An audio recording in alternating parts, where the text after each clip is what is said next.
Mets-toi à genoux maintenant. 5 carabines M4 braquées directement sur Claire Renaud alors qu'elle vérifiait le matériel au stand de tir de la base de Montclair. Le hurlement des chiens d'attaque emplissait l'air et des menottes de métal froid mordaient ses poignets. Claire Renaud, vous êtes en état d'arrestation pour usurpation d'identité et vol de renseignements classifiés, grogna le sergent Hébert, son genou enfoncé brutalement dans le dos de la jeune femme. Autour d'eux, des dizaines d'opérateurs de l'équipe Sigma, venus s'entraîner au tir, s'étaient immobilisés, figés devant la scène invraisemblable. La femme qu'ils voyaient tous les matins, l'officier de sécurité du stand, était traîné au sol comme une terroriste. « Sergent, ce n'est que la responsable de sécurité du stand », lança un soldat. « Ferme ta bouche, c'est une menace pour la sécurité nationale », répliqua Hébert. Claire ne résista pas. Sa joue pressée contre le béton froid, elle sentit le goût du sang. Mais ses yeux, aussi glacés que l'Arctique, parcoururent les visages des soldats comme qui mémorisent des cartes, et s'arrêtèrent un instant dans un coin, là où le colonel Laurent Dubois regardait, un demi-sourire aux lèvres. Personne ne vit sa main former un petit signe, pouce et index dessinant rapidement le chiffre 13 avant de disparaître. Ce qui allait se dérouler ferait comprendre à tous que prédateurs et proies ne sont pas toujours ce qu'on croit. Avant d'aller plus loin, dites-moi dans quelle ville du monde vous regardez cette vidéo aujourd'hui. Et si cette histoire résonne en vous, abonnez-vous pour découvrir d'autres récits de force inattendue et de courage caché. Le matin avait pourtant commencé comme tant d'autres à la base. Claire Renaud était arrivée à 5h45, déverrouillant le stand avec la même précision minutieuse dont elle faisait preuve chaque jour depuis 3 ans. En apparence, sa mission était simple. Veiller à l'entretien des armes, s'assurer que les cibles étaient bien positionnées et faire respecter les règles de sécurité. Mais Claire n'était pas quelqu'un qui se contentait d'un simple cahier des charges. Elle évoluait dans le dépôt d'armes avec une intensité qui mettait parfois ses collègues mal à l'aise, touchant chaque arme, chaque chargeur, avec des gestes si précis qu'ils semblaient presque mécaniques. Sa main droite tremblait légèrement lorsqu'elle souleva une M4, une micro-secousse que la plupart attribuaient à trop de café ou pas assez de sommeil. Claire, elle, savait. Les séquelles nerveuses d'anciennes blessures ne s'étaient jamais complètement résorbées. Elle avait appris à compenser, passant sans effort à la main gauche quand il le fallait. « Nuit difficile ?» demanda Lucas, un collègue du stand, remarquant qu'elle tenait sa tasse d'un geste ambidextre. « On peut dire ça », répondit Claire d'un sourire fatigué qui n'atteignait pas ses yeux noisettes. Ses yeux avaient vu des choses que Lucas ne pouvait imaginer. Ses habitudes discrètes passaient inaperçues. Avant d'entrer dans une pièce, elle vérifiait chaque issue. Elle s'asseyait toujours dos au mur, face à la porte. Son téléphone était posé à un angle précis de 45 degrés pour surveiller ses angles morts via le reflet de l'écran, et un petit couteau glissé dans sa botte devenait, le matin, un point de vérification habituel, la mémoire musculaire de quelqu'un qui avait jadis eu besoin de l'outil. Le premier signe que quelque chose clochait fut l'arrivée de la capitaine Broussard, impeccablement coiffée, uniforme tiré, qui lança à voix basse, méprisante, « Agent de sécurité, des balayeurs avec des feuilles ». Le lieutenant Park, spécialiste en guerre informatique, leva un lecteur RFID pendant que Claire passait. « Contrôle de routine », dit-il d'un ton trop sec. Mais il scanna sa carte plusieurs fois, les yeux plissés. Système capricieux aujourd'hui. Le caporal Villiers, large d'épaule et joueur, fit exprès de la bousculer. « Oups, désolé, Miss Sécurité », ricana-t-il.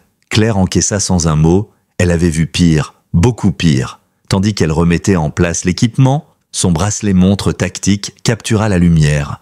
Un dispositif conçu à l'origine pour les astronautes, aujourd'hui courant chez les forces spéciales pour la surveillance biométrique, affichait son rythme cardiaque à 55 battements par minute. Pour un civil, c'était bas. Pour quelqu'un entraîné à contrôler ses réponses physiologiques sous stress extrême, c'était normal. Ce système de santé spécialisé suivait tout, de l'oxygénation sanguine aux hormones du stress, des données qui sauvaient des vies quand chaque battement comptait. Les choses s'envenimèrent quand une équipe de Sigma arriva en retard, bruyante, revenant d'une évolution d'entraînement. Le sergent Davin aperçut Claire en train de préparer la ligne 7. « Et Miss Sécurité, prépare-nous la ligne pour de vrais guerriers, on n'a pas tout l'après-midi », lança-t-il. Claire assembla le système de cible en 47 secondes, le record du stand étant de 2 minutes. Les sourcils de Davin se levèrent, mais il dissimula. « Chance du débutant, refais-la ». Le caporal Villiers fit tomber la caisse d'outils exprès. 200 cartouches roulèrent. « Nettoie ça, balayeur !» ordonna-t-il. Claire se mit à quatre pattes et tria les munitions au toucher, identifiant chaque calibre, chaque cartouche, triant avec la précision et la vitesse d'un opérateur entraîné. En 90 secondes, tout était rangé. Park, près de l'ordinateur du stand, murmura « C'est impossible cette coordination sans regarder ». Un jeune soldat demanda à Claire la portée effective d'un MK-18. Sans réfléchir, elle répondit 450 mètres avec munitions match grade, 300 mètres avec balles standard. En ville, on engage généralement sous 100 mètres. La perte de vitesse du canon court est secondaire face à la maniabilité. La capitaine Broussard siffla. « Qui t'a autorisé à parler à mes stagiaires ?» Claire balbutia un sourire professionnel. « Désolé, madame. » Juste lu quelque part. Des magazines. Mais les opérateurs échangèrent des regards. Ce n'était pas du texte de magazine, c'était un savoir acquis sur le terrain. Le genre de savoir qui trahit une expérience combattante. Et quand le colonel Laurent Dubois franchit la porte, grand, proche d'1,95 m, cheveux poivre et sel, il imposa le respect en un mouvement. Tous se redressèrent, mais Claire se figea, la respiration courte. Le regard du colonel balaya la salle et s'arrêta sur elle une fraction de seconde. Reconnaissance et quelque chose d'autre, fugace, disparut derrière son masque professionnel. Son téléphone vibra, un message chiffré apparut, colis prévu aujourd'hui. Claire effaça en vitesse, mais Park, avec son équipement de cybersurveillance, avait déjà remarqué l'anomalie. « Monsieur, le sujet reçoit des communications chiffrées militaires », murmura-t-il. Une rumeur commença à circuler sur la base. Il y avait quelque chose d'étrange avec la responsable du stand. Michel Gauthier, le concierge qui travaillait ici depuis 20 ans, l'a pris à part. « Fais attention aujourd'hui, Mika, dit-il doucement. Beaucoup de monde qui nous regarde. »« Je fais gaffe, répondit Claire, mais ces mots avaient un double sens qui fit hocher la tête de l'ancien. Alors qu'elle rangeait un équipement, sa veste remonta légèrement, découvrant des cicatrices chirurgicales le long des côtes, trop nettes pour être le fruit d'un simple accident. « Qu'est-ce qui vous est arrivé ?» demanda Broussard. « Accident de voiture il y a longtemps », lança Claire la réponse automatique. Mais Broussard, qui avait vu l'effet du feu et du combat, sut reconnaître une blessure de terrain. La tension monte. Au milieu d'une pause, un tir négligent partit. Arme chargée dans la zone de sécurité. Panique.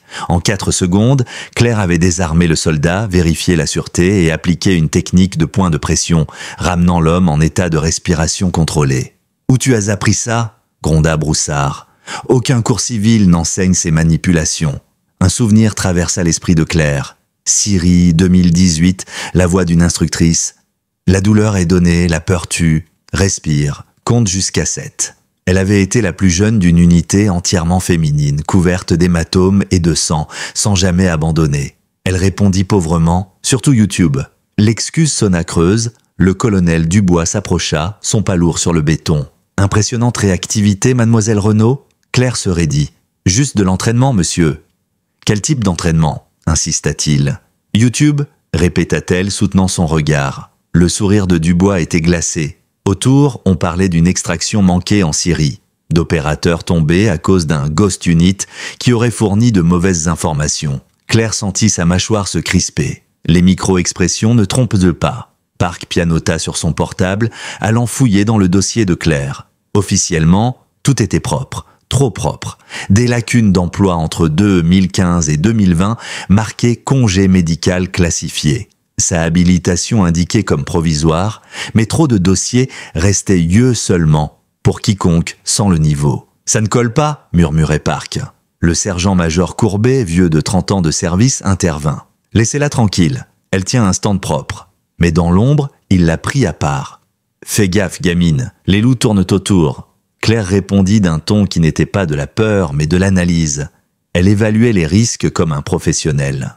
La troupe se scinda. Une moitié pensait qu'elle était une officieuse policière trop zélée. L'autre moitié, surtout les anciens, sentait quelque chose de plus profond et commença à la tester en glissant tantôt un terme technique, tantôt une question sur du matériel. « Tu as vu ces messages chiffrés ? Pourquoi une responsable de stand aurait besoin d'un chiffrement militaire ? Si tu as remarqué ces indices, laisse un commentaire, dit la voix off. Et maintenant, ce qui allait suivre allait empirer. Pour provoquer, Villiers insista. « T'es même pas capable de tirer, montre-nous. » Il lui passa une M4, Claire prit l'arme, l'inspecta comme une pro. Elle détecta un jeu sur la hausse arrière, 2 tirés en dehors. Villiers se moqua, déjà des excuses. Elle tira 5 coups, groupés mais un peu bas, et à gauche. Il ricana. Elle ajusta la hausse, passa à la main gauche, et 5 cartouches formèrent un trou unique en plein centre de la cible. Le silence tomba. « Je suis croisée dominante », expliqua-t-elle calmement. Œil droit, main gauche, un profil plus courant qu'on croit. Mais ce qui fit taire la salle, ce fut la manière dont elle tenait l'arme, la respiration, l'angle du poignet. Ceux qui avaient vu l'entraînement fantôme reconnurent la posture. Un colonel visiteur murmura surpris « C'est l'entraînement des unités fantômes ». Un officier essaya de se rapprocher, mais Dubois l'écarta. On file à la salle de briefing, programme chargé. Mais déjà la rumeur avait circulé. Unité fantôme, opération trop sensible pour exister officiellement. Si l'une d'elles se trouvait être la responsable du stand, l'excitation mêlée d'effroi gagna le groupe. Le commandant Hervé confia à Dubois « Il y a quelque chose de familier chez elle. Ce n'est personne », répliqua Dubois, dur. « Juste une contractuelle avec des fantasmes.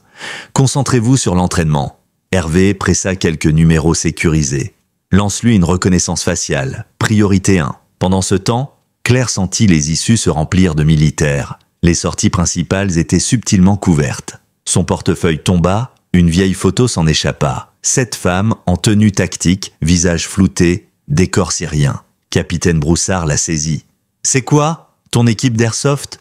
Claire tente de la reprendre. « Collège, on en faisait, on rigolait », bafouilla-t-elle. Park reçut une alerte. Sa recherche faciale avait déclenché un avertissement dans une base de données classifiée. « Yeux seulement », clignota à l'écran. Il fut verrouillé. Park devint livide. « Elle est céréale, elle est vivante !» Il poussa plus loin, mais chaque requête faisait remonter des alertes. Quelqu'un avait remarqué qu'il fouillait. Un message plus urgent tomba sur le téléphone de Claire. « Berger compromis. Exécute protocole septembre. » Son visage se décomposa. Elle effaça le message en tremblant. Trop tard. Park avait capté des bribes. « Protocole 7 » clignota sur son écran. Dubois haussa un sourcil. Les ordres furent donnés au sergent Hébert. Resserrer la couverture, bloquer toutes les issues, former des champs de tir croisés. Claire vit la mise en place, une arrestation professionnelle, humiliation calculée. Elle fit semblant d'aller aux toilettes, en réalité pour faire une reconnaissance. Toutes les voies identifiées le matin étaient découvertes.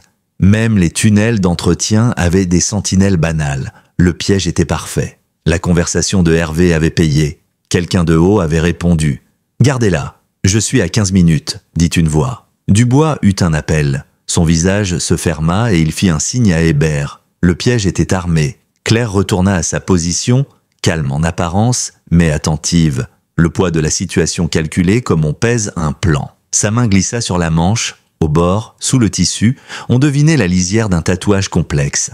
Elle le gardait caché. Si votre cœur bat vite à l'idée qu'on la tenait piégée, partagez cette histoire. Ce qui allait suivre allait changer la vision de tous sur cette femme du stand. L'arrestation fut rapide et brutale. 5 MP, policiers militaires, se ruèrent sur elle. Pour les observateurs, c'était le chaos. Pour Claire, c'était une danse chorégraphiée qu'elle connaissait. Elle ne riposta pas. Se raidir aurait donné le prétexte d'escalader la violence. Elle se laissa faire, rendant au déteneur chaque centimètre avec difficulté. Le goût du sang venait du coup de genoux d'Hébert, pas totalement accidentel. Les menottes étaient serrées au-delà du règlement, destinées à faire mal et couper la circulation. Tout en gardant son regard fixé sur Dubois, Claire vit le confort de sa manœuvre. L'homme savourait la satisfaction du joueur d'échecs. Ils la parèrent devant la cantine, près de la salle de musculation. Tout le monde vit la responsable de sécurité traîner comme un criminel. Hébert lui donna un coup de pied dans les côtes, pas assez pour blesser sérieusement, juste assez pour envoyer un message. Les usurpateurs de grade n'ont aucun respect, ricana-t-il. La salle d'interrogatoire était ce qu'elle attendait. Murs insonorisés, caméras dans les coins, table métallique boulonnée. On la fixe sur un siège, contrainte excessive. Dubois fit virer tout le monde. « Je m'occupe de ça en privé. » Il faisait le prédateur autour du gibet. « Bonjour, Fantôme 7, dit-il à voix basse. « Ça fait quoi, 5 ans? Tu es restée morte pendant 5 ans ?» Claire répondit pour la première fois depuis l'arrestation. « Je ne sais pas de quoi vous parlez, je suis responsable du stand. Vérifiez mon dossier. » Dubois ricana sans amusement. « J'ai lu votre dossier, identité de couverture très crédible. Mais je sais mieux. J'étais là lors de votre déploiement. J'ai fourni le renseignement pour l'opération Blackwater. Son cœur se mit à battre plus fort. La montre qui restait sur son poignet avait enregistré sa première réelle réaction de la journée. « Je ne connais pas d'opération Blackwater », dit Claire d'une voix égale. « Je pense que vous vous trompez. » Dubois s'approcha, son souffle mêlant Cologne et odeur de poudre. Il égrenait des noms.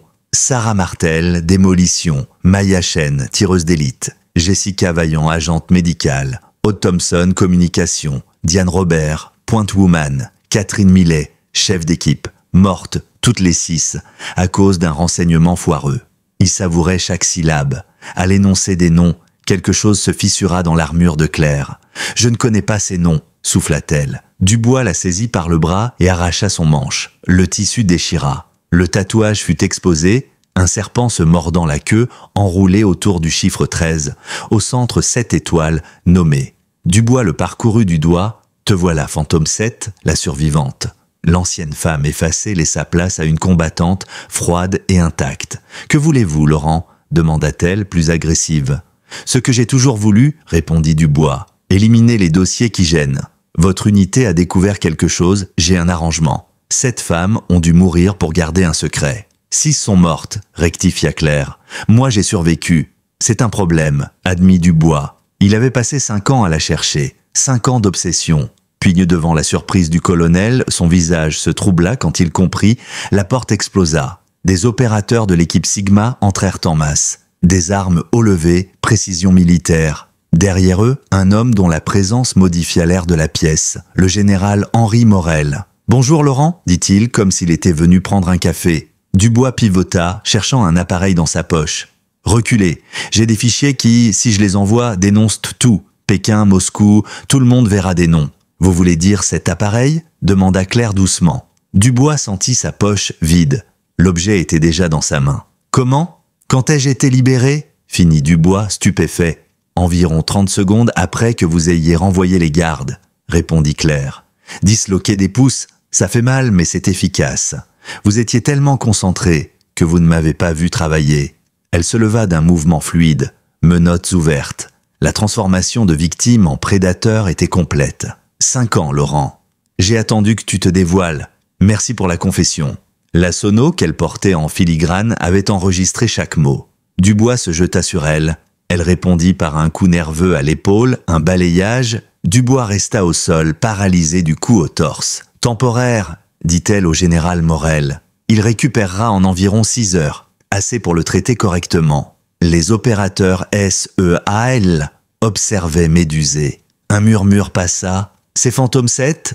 Morel prit la parole. « Messieurs, voici la seule survivante de l'opération Blackwater, celle qui a passé 5 ans à jouer la plus longue des parties d'intelligence pour acculer un traître. » Alors que les MP s'employaient à embarquer Dubois, Claire se pencha au creux de son oreille et murmura quelque chose d'à peine audible. Les yeux du colonel s'écarquillèrent d'effroi. Plus tard, on demanda à Claire ce qu'elle lui avait dit. « J'ai parlé des dossiers sur l'assurance familiale de sa famille. » répondit-elle. « Il reste en prison. Sa famille est protégée. » Parc éplucha ensuite le système. La toile de Dubois était vaste. Broussard fut dévoilé comme sa taupe. Hayes et Villiers n'étaient que des soldats ayant suivi des ordres fallacieux. Leur honte fut leur châtiment. Courbet reçut des félicitations pour avoir protégé Claire. Les opérateurs Sigma qui avaient vu la scène furent débriefés. La femme discrète du stand était une légende dont il n'avait que des rumeurs. Claire se retrouva dans le bureau du général Morel, mur tapissé de photos d'opération. Une d'elles la frappa. 7 femmes, visage dégagé, devant un hélicoptère, 7, les mêmes. Morel s'assit. « Et maintenant ?» le demanda-t-il. « Dubois et son réseau sont en train de tomber, » dit-il. « Votre couverture est compromise. Vous ne pouvez pas retourner au stand. » Claire caressa son tatouage, suivant chaque étoile. « Pourquoi ne pas rendre ces unités officielles ?» suggéra-t-elle. « Pas entièrement, mais assez pour qu'elles aient protection et supervision. » Morel considéra des unités féminines reconnues. Une partie de leurs opérations resterait classifiée, mais ils auraient des dossiers, du soutien, de la responsabilité. Claire se redressa, regardant la fenêtre sur la base.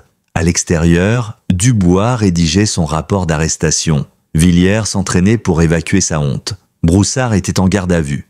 Park venait d'être recruté par l'agence de cyber. Morel ajouta « Un autre problème, ce message sur Bishop. Nous pensions qu'il était mort depuis 3 ans. Si quelqu'un utilise ses accès aujourd'hui, cela signifie que soit il est vivant, soit quelqu'un a pris sa clé. Claire fronça les sourcils. Bishop est mort en Roumanie, j'ai vu le corps. Ou quelqu'un t'a montré ce qu'il voulait que tu vois, objecta Park. Bishop, Ethan Berger, fit alors apparition dans l'histoire. Un message plus tard, il avait contacté Claire. Sa voix était différente, émaciée, broussailleuse, mais familière. « Bonjour Seth, dit-il. Tu sembles bien pour quelqu'un qu'on a enterré. » Claire reconnut la voix. Ils prirent la route hors base.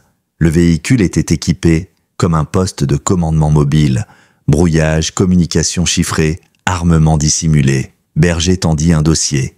Images qu'elle n'avait jamais vues, satellites montrant leur position trahie. Intercepteurs prouvant qu'on les avait pistés. Dubois avait livré leur position. Il a livré ce qu'on lui a dit de livrer, corrigea Berger. Il était un rouage, pas l'architecte. Berger révéla un nom qui fit vaciller Claire, Nathan Delorme, directeur adjoint des activités spéciales. L'homme qu'il avait recruté, l'architecte des opérations. Non, murmura Claire, mais les preuves s'alignaient. Délai d'extraction, ressources détournées, ennemis informés à l'avance. Ce n'était pas un accident, c'était une purge. Les unités fantômes devenaient trop efficaces, trop indépendantes. À Washington, certains ont décidé qu'il fallait les éliminer. Sa bouche se fit pâteuse. Ils nous ont fait taire parce que nous savions trop, dit Claire. Berger expliqua qu'il avait regardé les images depuis un drone. Il avait disparu pour enquêter discrètement. 5 ans pour rassembler des preuves. Aurais-tu fait confiance à quelqu'un qui était censé être mort ? Demanda-t-il. La route les mena dans les bois, vers un refuge. À l'intérieur, Claire, retrouva d'autres survivants, opérateurs des forces spéciales qui avaient échappé à des embuscades organisées. Des gens marqués par la guerre, résolus. « Nous sommes tous des morts qui n'ont pas voulu l'être », dit Maya Chen. « On nous a dit enterrer et on est revenu. Daniels, Rodriguez, chacun avait son histoire de trahison. » Berger avait construit un réseau non seulement pour se protéger, mais pour concentrer une force capable d'exposer ceux qui avaient ordonné ces exécutions déguisées. Claire comprit la portée. Si Cross, Delorme, étaient exposés, de nombreuses têtes pourraient tomber. Mais si les fantômes perdaient patience, des représailles incontrôlées pourraient suivre.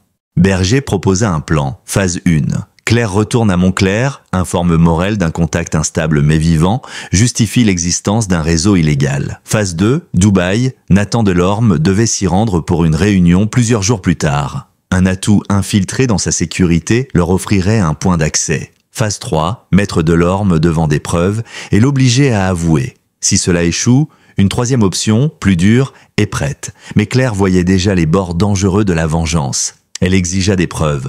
Berger lui remit un disque, 5 ans d'enquête, transactions, communication, témoins. Claire pesa l'objet, un petit cylindre contenant des vies perdues et des trahisons. Elle demanda 48 heures. Vérifie, et si ça tient, on y va légalement, pas de règlement de compte. Berger la fixe. Tu as toujours fait ce qui était juste, pas ce qui était facile, 7. Claire accepta de vérifier. De retour à Montclair, Morel mobilisa une équipe triée sur le volet. Avocats, enquêteurs, analystes, afin d'authentifier les preuves. Le disque tenait transfert financier, conversation imprudente, enregistrement. Si la moitié est vraie, dit Morel, ça explique pourquoi votre unité a été sacrifiée. Claire, qui avait passé 5 ans à préparer la vengeance contre Dubois, découvrait maintenant un réseau plus large et plus dangereux. C'était du marbre qu'il faudrait tailler avec des outils de justice, pas des haches. Morrison, le général Morel, était prêt à agir de façon officielle. « On a 6 jours pour Dubaï », souffla-t-il. « On prépare le dossier, on monte un plan légal. » Pendant ces jours, Claire travaillait jour et nuit. Park s'avéra inestimable, traquant des traces numériques. Cross, Delorme, semblait arrogant et négligent, orgueil qui laissait des empreintes. Le 4e jour, Berger informa que l'atout était en place à Dubaï. Le soir précédant le départ, Claire retourna au stand où Miguel fermait. Ils parlèrent en vieux soldat. Miguel n'était pas seulement un concierge. Ancien du renseignement, il avait su l'avoir. Parfois, la lumière qui éclaire le mieux la nuit est celle qu'on ne remarque pas, dit-il en lui tendant une carte. Elle sentit le poids humain de la mission. Pas seulement des comptes à régler, mais des vies à rendre à leur famille. Le départ pour Dubaï se fit au lever. Claire prit des habits civils, un alibi travaillé, consultante en sécurité. Son sac contenait surtout des outils légaux, enregistreurs, preuves papier et électroniques, mandats scellés. Morrison avait obtenu l'aide d'autorités locales. L'opération serait d'une apparence judiciaire, pas militaire, plus solide et visible. Dans l'avion, Claire touche à son tatouage, se préparant pour ce qui pourrait être sa dernière mission. En arrière-plan, Dubois croupissait en cellule, Delorme jouissait encore de sa liberté. À l'approche du golfe, un message tomba, atout confirmé, suite prévue au Penthouse. Bienvenue dans la chasse, disait la note signée B. Arrivée à l'hôtel, Claire trouva une photo inattendue laissée sur la table, son ancienne unité, toutes ensemble quelques jours avant l'opération qui les avait brisées. Un mot, ils regardent, rend leur honneur. B. C'était une promesse et un rappel. Les heures avant la rencontre furent remplies de préparatifs méticuleux. Les mandats furent scellés, les équipes locales contactées et un filet légal tissé autour de l'opération. Mais alors qu'elle croyait maîtriser le rythme, Berger la prévint. L'échéance avait été avancée. Delorme était désormais attendu dans 4 heures, pas demain. « Il bouge vite », dit Berger. « On doit aussi. » Elle se rendit au point de rendez-vous du contact. Un faux chauffeur qui la déposa à l'entrée d'un immeuble luxueux. La sécurité semblait normale, mais elle repéra les signes. Poste de sécurité renforcé, caméras sournoises, gardes qui se réunissaient par paires. Quelque chose lui dit que le filet était prêt à se resserrer. Un téléphone glissa discrètement sous sa porte la première nuit.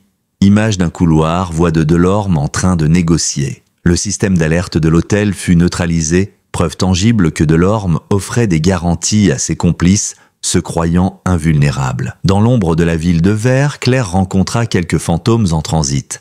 Des opérateurs qui, réchauffés de rancune, avaient besoin d'une main ferme. Ils venaient avec leurs propres cicatrices, prêts à bondir si la vengeance devait remplacer la justice.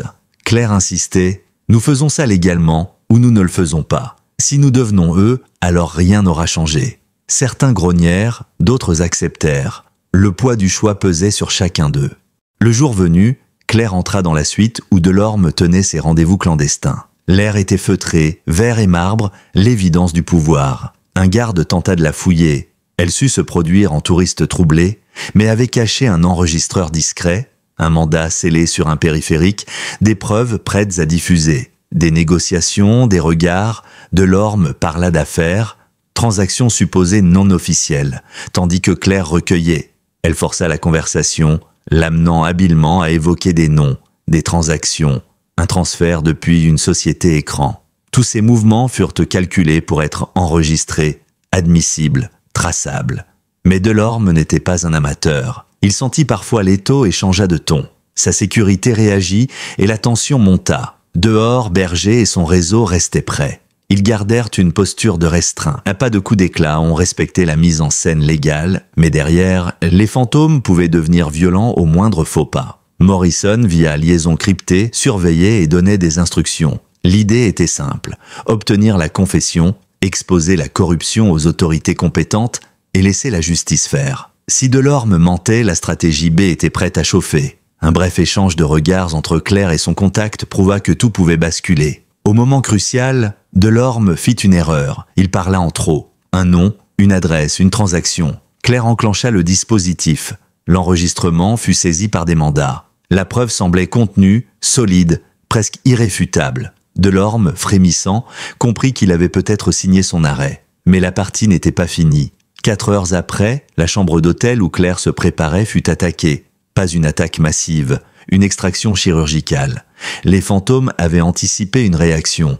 Un commando tenta d'enlever Claire, la transporter hors juridiction, la scène bascula en chaos contrôlé. Le plan B avait été déclenché par des alliés de Delorme, paniqués. Dans la course folle, Claire ne perdit pas son sang-froid. Elle activa sa balise de détresse. En moins de 2 minutes, une équipe d'intervention locale, prévenue par l'accord avec Morrison, envahit le hall. Berger, coordinateur en chef, fit une manœuvre qui arrêta l'exfiltration. Delorme, piégé, se retrouva face à la justice sous forme légale. Arrestation, perquisition, saisie de dispositifs. Les images de la saisie firent le tour des services compétents. Compte, transfert, preuves. Ce que Delorme croyait enterré fut exposé. Les retombées furent immédiates. Les commissions d'enquête s'activèrent, des comptes bancaires furent gelés et plusieurs Joe placés commencèrent à suer. Les familles des opérateurs tués commencèrent à recevoir des notifications. Les dossiers ont été rouverts. À Montclair, les visages des familles se transformèrent, d'un deuil sans réponse vers une attente soulagée. Claire, épuisée mais calme, participa aux audiences. Ses témoignages, étayés par des preuves numériques, financières et humaines, bâtirent un dossier solide. Mais ce furent les petites choses, les détails personnels, les photos, les messages, les noms écrits à la main, qui firent la différence et rendirent la plaidoirie indiscutable. Berger et son réseau furent reconnus comme témoins protégés, permettant de tirer au clair un vaste schéma de corruption. Certains furent arrêtés, d'autres prirent la fuite. Dans l'ombre, des opérateurs encore en colère envisagèrent cependant des représailles. Claire rappela à tous la règle d'or qu'elle avait imposée. Nous ne nous abaisserons pas au niveau de ceux qui nous ont trahis. La justice doit gagner. Ce fut sa ligne de conduite. Lors d'une cérémonie, on rendit hommage publiquement aux 6 femmes. Les portraits furent accrochés, honorés, leurs actes cités. Les familles y purent enfin pleurer avec honneur. Dans un bureau, Morel regarda Claire et dit « Et maintenant ?» Claire, en robe de cérémonie, un uniforme qu'elle n'avait pas porté depuis 5 ans, sentit la peau se tendre. La reconnaissance publique lui semblait étrangère.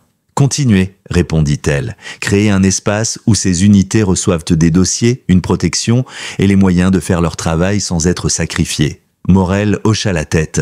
Des structures furent prévues, des protections administratives mises en place, autant que le secret le permettait, mais l'ombre n'avait pas disparu. Bishop, Ethan Berger, était devenu une figure clé. Ni saint, ni démon, un survivant devenu moteur. Il avait détruit des carrières, mais aussi ouvert des plaies qui ne cicatriseront pas sans vérité. Claire ajouta une étoile sur son tatouage, non pas son nom, mais un symbole d'espoir. L'idée qu'au-delà de la vengeance, il reste la possibilité de réparer ce qui a été brisé. L'espoir, dit-elle, parce que si nous pouvons ramener la vérité à la lumière, alors ceux qui ont été perdus pourront reposer en paix. Le bilan fut lourd, 43 opérateurs confirmés victimes d'épuration, dizaines d'acteurs compromis et une bataille judiciaire qui ne faisait que commencer. Mais la mécanique judiciaire qui avait été enclenchée, révélation, commission, audition publique, avait enclenché une dynamique irréversible. Les fantômes se réunirent par la suite, non pour planifier des vengeances, mais pour structurer une protection et un réseau d'alerte. Claire devint, officieusement, une figure de proue qui aidait à organiser la transition. Des opérateurs reconnus, des protections légales, un suivi pour les familles. Le 8e point de son tatouage, espoir, symbolisait cela. La nuit où elle quitta Dubaï, elle repensa à ses années perdues. Elle pensa aux femmes qui n'avaient pas eu de funérailles honorées, à la rage contenue par des années, à la justice lente mais, cette fois, réelle. Elle avait recommencé à vivre dans l'œil du cyclone, ne s'arrêtant jamais vraiment. Mais quelque chose avait changé. Le monde, pour l'instant, tendait à reconnaître ses responsabilités. Le coût, des carrières brisées, des vies en casse, des trahisons familiales, le gain, la vérité et la possibilité d'empêcher que cela ne se reproduise. De retour à Montclair, Miguel la salua dans un couloir. « Je savais que vous étiez spéciale, mademoiselle, » dit-il en souriant. « Je ne savais pas comment ?» Claire répondit, pour la première fois d'un vrai sourire. « Simplement faire mon travail. » Et tandis qu'elle passait près du stand de tir, les opérateurs la regardèrent différemment. Plus de murmures, juste respect. Le monde n'était pas réparé. Il lui restait du travail. Mais les fantômes n'étaient plus seuls ni oubliés. Ils avaient trouvé une voie, une reconnaissance et une chance de reconstruire une mémoire qu'on avait voulu effacer.